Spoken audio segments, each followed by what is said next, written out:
اللہ نے حضرت انسان کو اور دیگر بہت ساری مخلوقات کو پیدا کیا ہے۔ جو بھی مخلوقات پیدا ہوئی ہیں وہ ایک لگے بندھے نظام کے تحت اپنی زندگی گزارتی ہیں۔ جانور ہیں، حشرات الارض ہیں، پرندے ہیں، بہائم ہیں، چوپائے ہیں۔ تو جب وہ پیدا ہوتے ہیں تو انہوں نے مخصوص غذا لینی ہوتی ہے جو وہ تلاش کر لیتے ہیں، مخصوص ان کی رہن سہن ہے جو اطراف کا ماحول ان کو میسر آتا ہے تو وہ وہاں گزر اوقات کر لیتے ہیں۔ اکل و شرب اور اپنی جنسی خواہشات کی تکمیل یہ ان کا وظیفہ ہے، اور اس کے لیے جو ایک مخصوص نظام ہے اس کے تحت وہ وقت گزارتے ہیں، اور اس ایک طے شدہ اور متعین راستے پر ہی چل کے اپنی ساری زندگی بسر کر دیتے ہیں، اور وہ چیز ان کی فطرت میں، ان کی طبع میں ہوتی ہے۔ ان کے لیے کوئی کالج، کوئی ادارے، کوئی تربیتی نظم نہیں ہوتا کہ وہ سیکھتے ہیں شیر نے شکار کیسے کرنا ہے اور یہ ساری چیزیں، بلکہ ان کی فطرت کے اندر رکھا ہے۔ ان کے والدین اس کی تھوڑی مدد کر دیتے ہیں، اور وہ ان سے کچھ تھوڑا سا ان کے عمل کو دیکھ کر کے ایک ہمت پیدا کر لیتے ہیں، تو ان کی طبع میں ہے۔ حضرت انسان بھی ایک اللہ کی مخلوق ہے باقی مخلوقات کی طرح، لیکن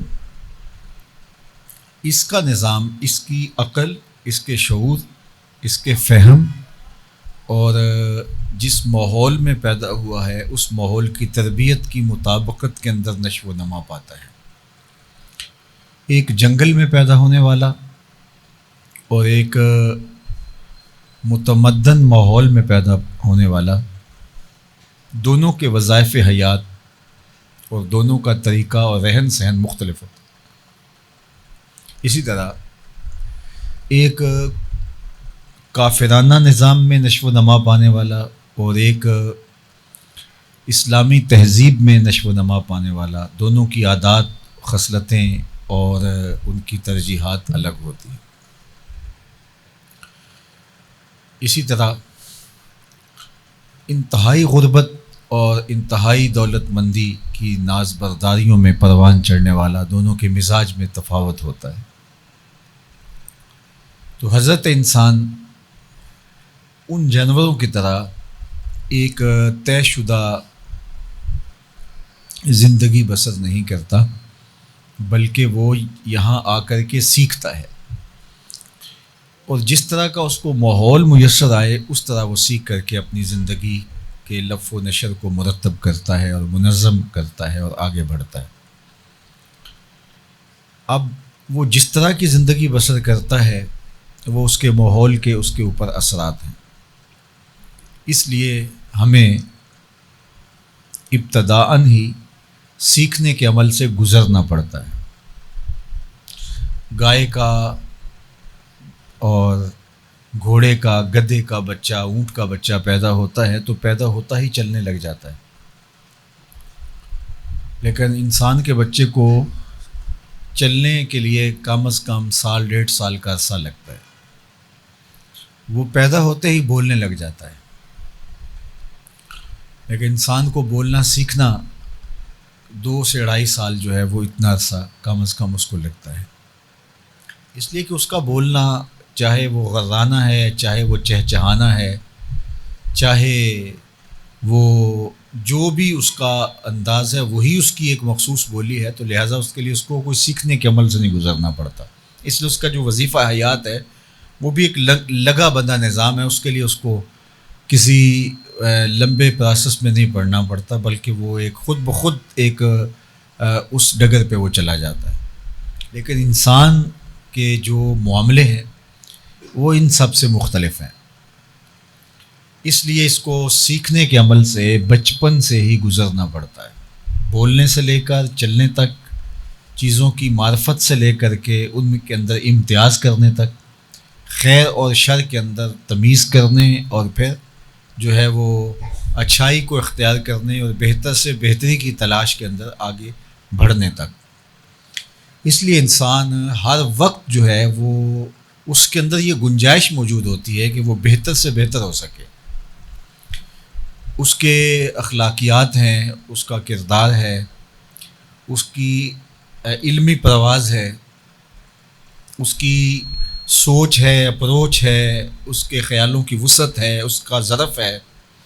یہ جو کچھ ہے انسان کے ساتھ جڑی ہوئی چیزیں، یہ سب وقت کے ساتھ ساتھ اس کے اندر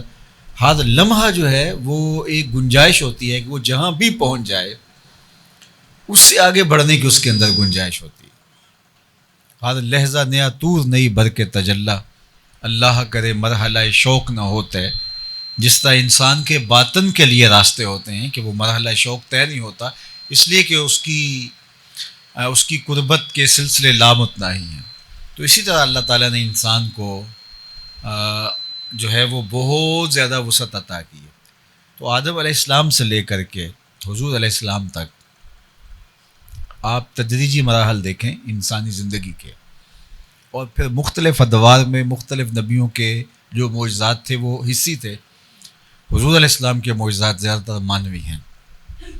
اور چونکہ انسان آہستہ آہستہ تکمیل پذیر ہوتا ہے، اور آج انسانی شعور، انسانی فہم، ادراک اور انسانی جو ہے وہ ایجادات اور انسانی مادی ترقی سے لے کر کے اس کی فکری بلندی، یہ ساری چیزیں آپ کے سامنے ہیں۔ تو یہ بات ذہن میں رکھیے گا کہ انسان نے اس دنیا پہ آ کے سیکھنا ہوتا ہے، اور وہ جو سیکھتا ہے وہ حتمی بھی نہیں ہوتا،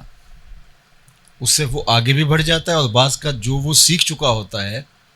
اور وہ سمجھتا ہے کہ میں بہت آگے ہوں، وہ اس کی سمت غلط ہو چکی ہوتی ہے اور وہ ادھر چلا جاتا ہے جدھر اس کو نہیں جانا چاہیے تھا۔ اور دنیا کے اوپر اس کی بہت ساری مثالیں ہیں، آپ مغرب کو ہی لیجئے، مادی ترقی میں تو وہ بہت اونچا چلا گیا، لیکن وہ اندر کے خلا کو پور نہیں کر سکا، چونکہ روح پیاسی رہ گئی، اور روح کی پیاس انسان کے اندر کو بے چین رکھتی ہے۔ اور آپ نے دیکھا کہ چونکہ مادی آسودگی اتنی ہے، اس نشے کے اندر وہ زندگی گزارتے ہیں، لیکن تھوڑی سی مشکل آ جائے تو وہ ان مشکلوں کو سہنے کی طاقت نہیں رکھتے، خودکشی کر لیتے ہیں، اور ان سے برداشت نہیں ہو پاتا، حالات کی مشکلیں ان سے صحیح نہیں جاتی، چونکہ ان کی پرورش اس ماحول میں ہوتی ہے۔ دوسری جانب سے ہمارے صوفیاء کی زندگیاں دیکھیں، جو ہمارے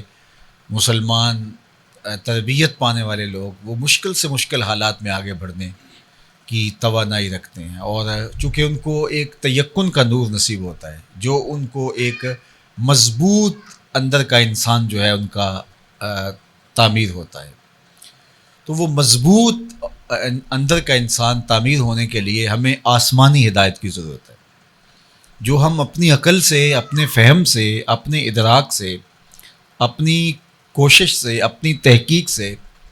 حاصل کر پاتے ہیں۔ اس میں کوئی شک نہیں ہے کہ اس کی حوصلہ افزائی ہونی چاہیے، اس کی حوصلہ شکنی نہیں ہونی چاہیے، لیکن بعض اوقات یہ ہے کہ صدیوں کے سفر کے بعد ہم ایک نقطے پہ پہنچتے ہیں، اور پھر ہمیں یہ پتہ چلتا ہے کہ نہیں، یہ ہمیں تھوڑا سا کسی موڑ سے فرق لگ گیا تھا، ہم دوسری جانب نکل گئے، اور دوسری جانب ہم صدیوں کی محنت سے ہم صحیح نتیجے پر بھی پہنچ جاتے ہیں، اور ہمیں پتہ چلتا ہے کہ جو صدیوں کے سفر کے بعد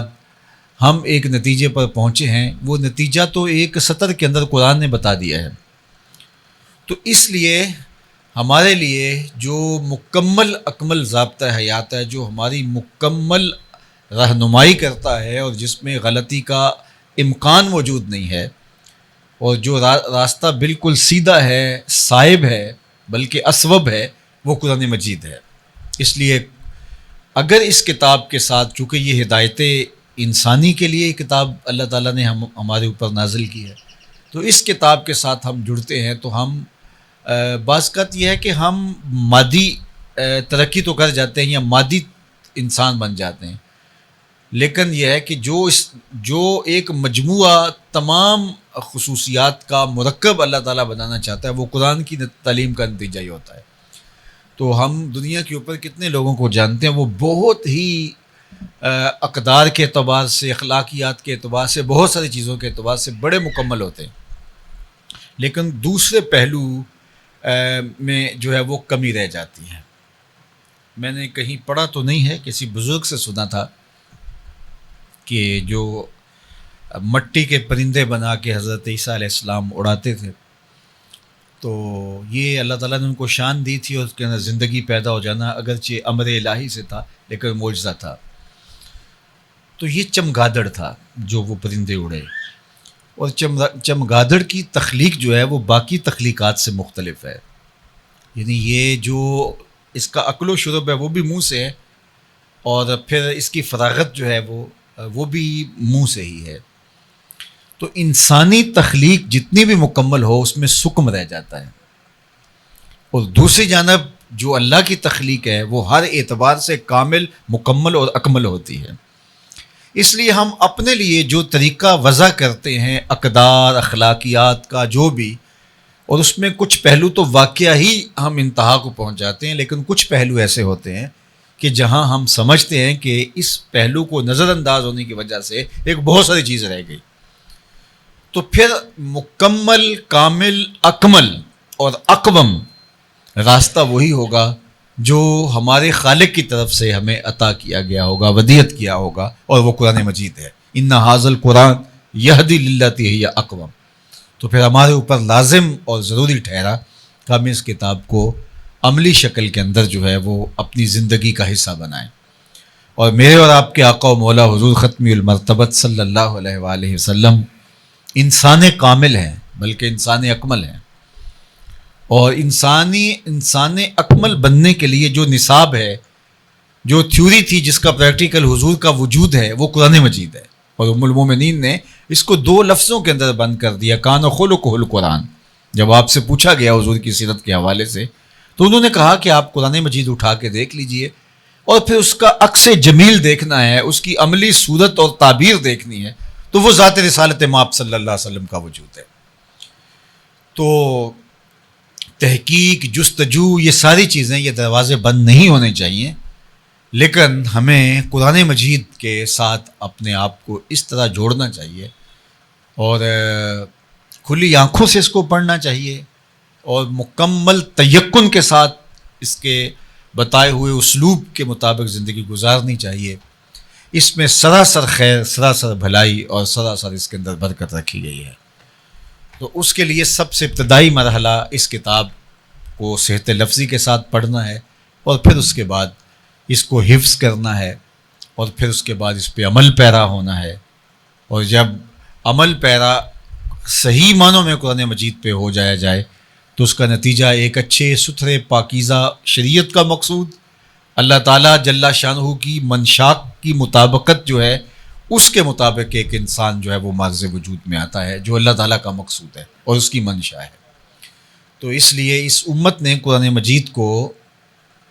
جو ہے وہ اس لیے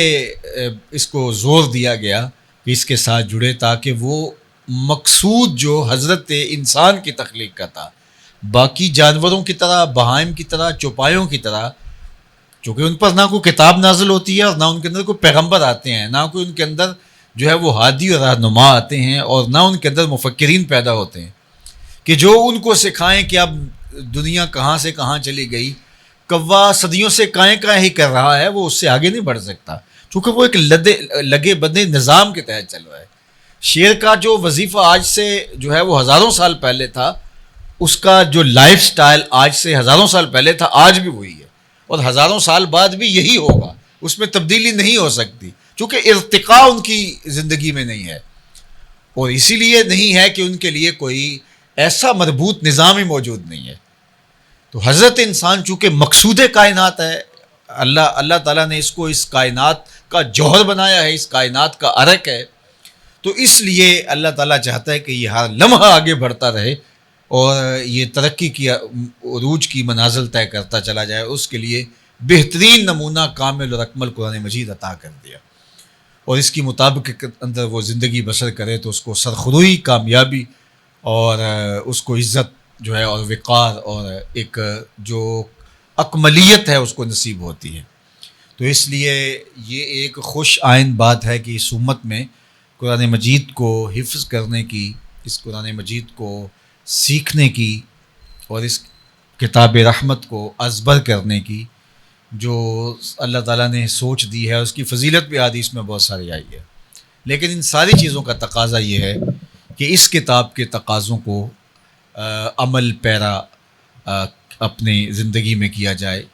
اس لیے حفظ کیا جائے کہ ہر مرحلے پر قرآن ہمیں ملحوظ رہے۔ حفظ اس لیے کیا جاتا ہے کہ یعنی ہمیں اپنی زندگی میں مشکل سے مشکل وقت کے اندر بھی جو ہے وہ یہ نہ ہو کہ ہمیں ڈھونڈنا پڑے کہ اب اس مرحلے میں قرآن میری رہنمائی کرتا ہے تو قرآن میں یہ کہاں ہے۔ جب حافظ ہوگا تو وہ جانے گا کہ اس مرحلہ حیات میں قرآن مجھے کیا بتاتا ہے اور میں اس کے مطابق اپنی زندگی کو بلا تعمل آگے بڑھا سکتا ہوں۔ تو حفظ کے بعد اپنی زندگی کو عمل کے ساتھ ہم آہنگ کرنا ہوتا ہے اور عمل کے ساتھ ہم آغوش کرنا ہوتا ہے۔ تو میں اس لیے دعا کروں گا کہ اللہ تعالیٰ جل شانہ ہمیں اس کتاب کے ساتھ نہ صرف جڑنے بلکہ جڑے رہنے کی، اس کتاب کے ساتھ نہ صرف اعتقادی تعلق بلکہ اس کے ساتھ عملی ربط، اور اس کتاب کے ساتھ نہ صرف عقیدت کا رشتہ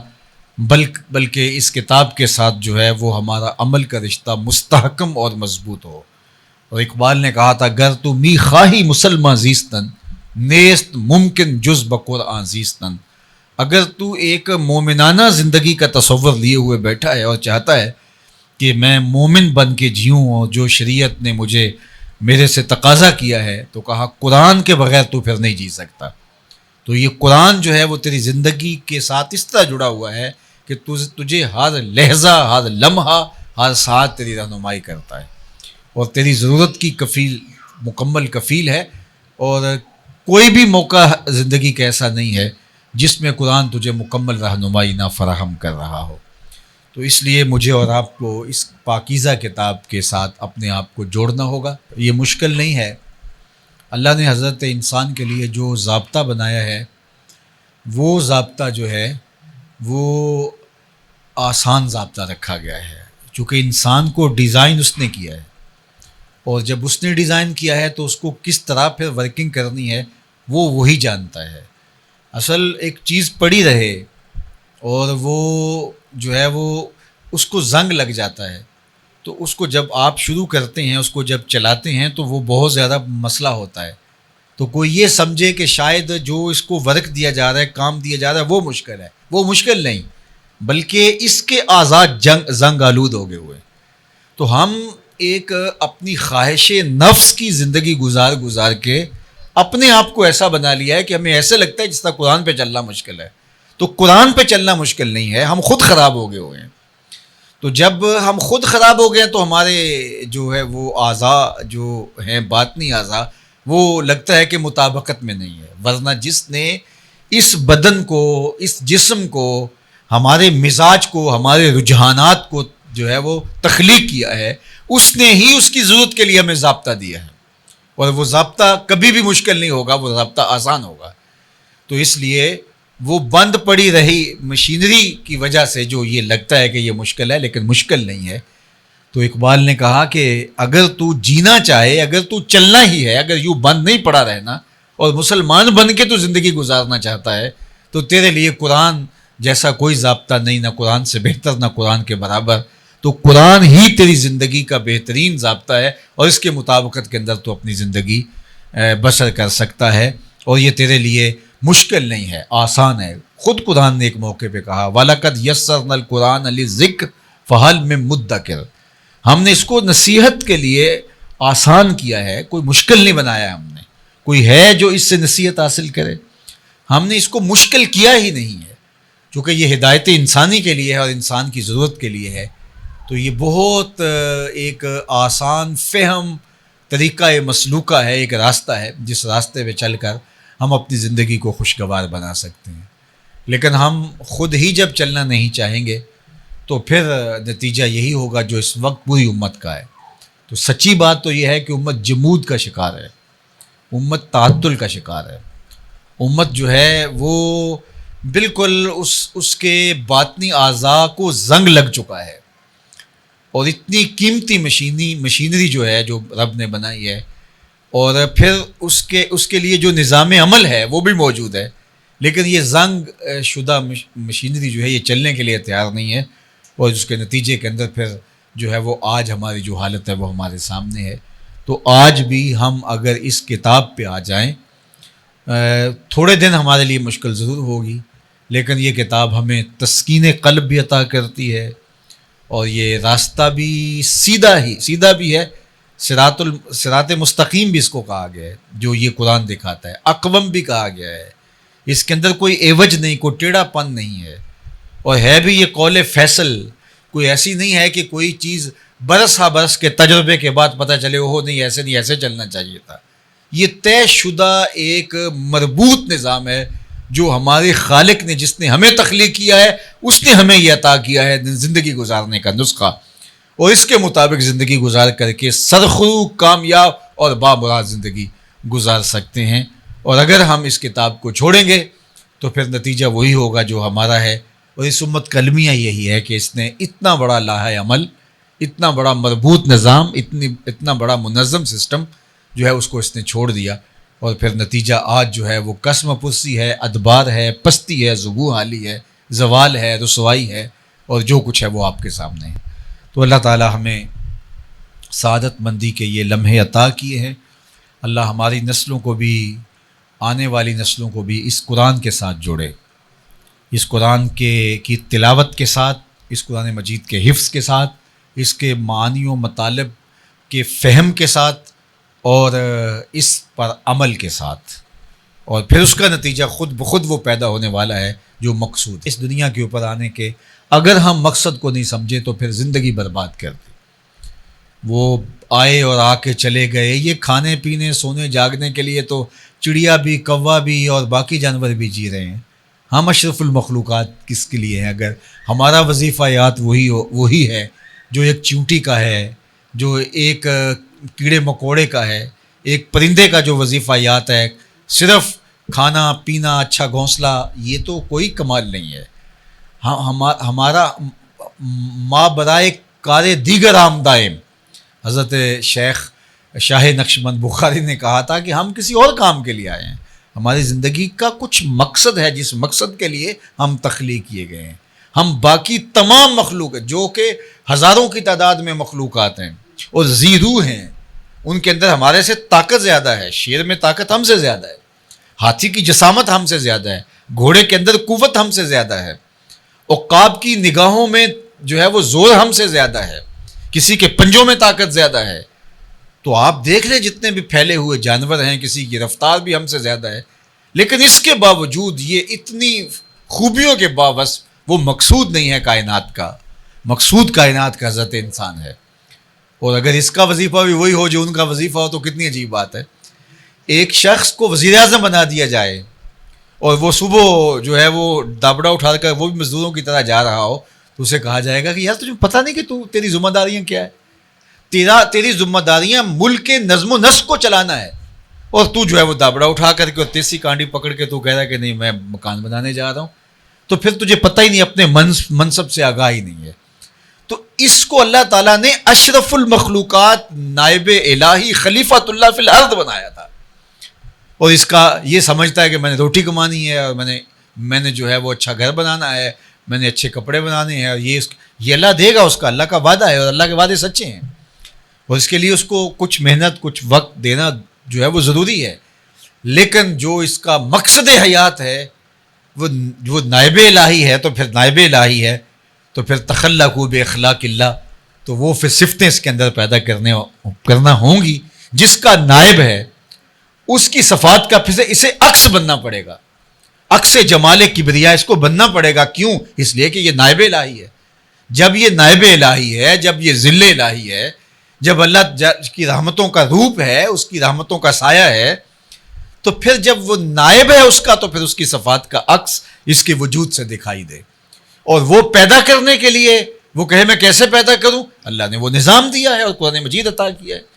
اور اس کو لے کر کے بیٹھ جائے، روز ایک رکوع روز تلاوت کرے اور دیکھے کہ اس میں میرے رب نے مجھ سے کس بات کا تقاضا کیا ہے، جن خوبیوں کا تقاضا مجھ سے ان 10 آیات میں کیا ہے، کیا وہ میرے اندر موجود ہیں؟ وہ شروع کر دے اور اپنے اندر وہ پیدا کرنے شروع کر دے، عزم مصمم کر دے، تو وہ دیکھنا کہ مہینوں اشروں کے اندر اس کی ذات کس طرح مکمل ہونا شروع ہو جائے گی اور وہ واقعتاً اس مسند پہ آ جائے گا۔ لیکن جب یہ اس کی طلب اس کو نہیں ہوگی تو طلب کے بغیر تو ماں بھی بیٹے کو دودھ نہیں دیتی، جب بیٹا روتا ہے تو تب ماں کی چھاتی میں جوش آتا ہے۔ تو اللہ جل شانہ کی نیابت کوئی چھوٹا انعام ہے، کوئی چھوٹی بات ہے اس کی نیابت، لیکن ہماری ترجیحات ہی وہ نہیں ہوگی، ہماری خواہش تک وہ نہیں ہوگی، اور اس منصب کو حاصل کرنے کے لیے جو ایثار اور جو قربانی ہمیں دینا پڑے گی وہی نہیں ہوگی، ہماری سوچ اور فکر کی وہ بلندی تک نہیں ہوگی، تو پھر نتیجہ کیا ہوگا؟ پھر وہی ہوگا جو نتیجہ ہمارے سامنے ہے۔ اس لیے ہم اگر چاہیں کہ اللہ کی قربت حاصل کریں اور واقعتاً اس کے نائب بن کے دکھائیں، تو پھر ہمیں یہ مربوط منظم نصاب ہے ہمارے پاس، اس کے مطابق اپنی زندگی کو ڈھال لیں، تو پھر جو ہے وہ کوئی وجہ نہیں ہے کہ یہ کتاب ہماری زندگیوں کو نہ بدل دے۔ بلکہ اقبال نے تو کہا تھا، فاش می گوئم آنکھ در دل مزمرست، این کتاب نیز چیز دیگرست۔ اگر میں کھل کے کہہ دوں جو میرے سینے کے اندر موجود ہے تو سن لے، یہ کتاب نہیں ہے، یہ کوئی اور ہی شے ہے۔ یہ زندگیوں کے اندر ایسے حرارت اور بجلی بھر دیتی ہے، اور اس کتاب کے ساتھ ایسے اجالے ہوتے ہیں، اندر کی ظلمتیں مٹ جاتی ہیں، خیر اور نور کے چشمے پھوٹنے لگتے ہیں اندر سے، اور باطن جو ہے وہ اجالوں اور روشنیوں کا منبع و مصدر بن جاتا ہے اس کتاب کے ساتھ جڑنے سے۔ پھر خیر ہی خیر ہوتی ہے، اور وہ بندہ جو ہے وہ اقبال نے جو کہا تھا سراپا طور ہو جاتا ہے، اس کا جو وہ بدن ہے یہ سراپا طور بھی ہو جاتا ہے اور سراپا نور بھی ہو جاتا ہے، چونکہ پھر یہ محبت نوار الہی ہوتا ہے، اور پھر یہاں روشنیاں ہی روشنیاں پھوٹتی ہیں۔ پھر ایسا بندہ جہاں سے گزر جائے وہاں بھی روشنیاں پھیلنا شروع ہو جاتی ہے، وہاں بھی دودھ بٹنا شروع ہو جاتا ہے۔ پھر لازمی نہیں کہ وہ 6 گھنٹے کی تقریر کرے تو کچھ چیز لوگوں تک منتقل ہو، پھر اس کا وجود ہی لوگوں کے لیے ایک توانائی، ایک حرارت اور ایک قوت کا جو ہے وہ پیغام ہوتا ہے۔ تو اس لیے ہمیں اس کتاب کے ساتھ اپنے آپ کو جوڑ کر کے اپنی زندگی کو منظم اور مضبوط کرنا ہوگا۔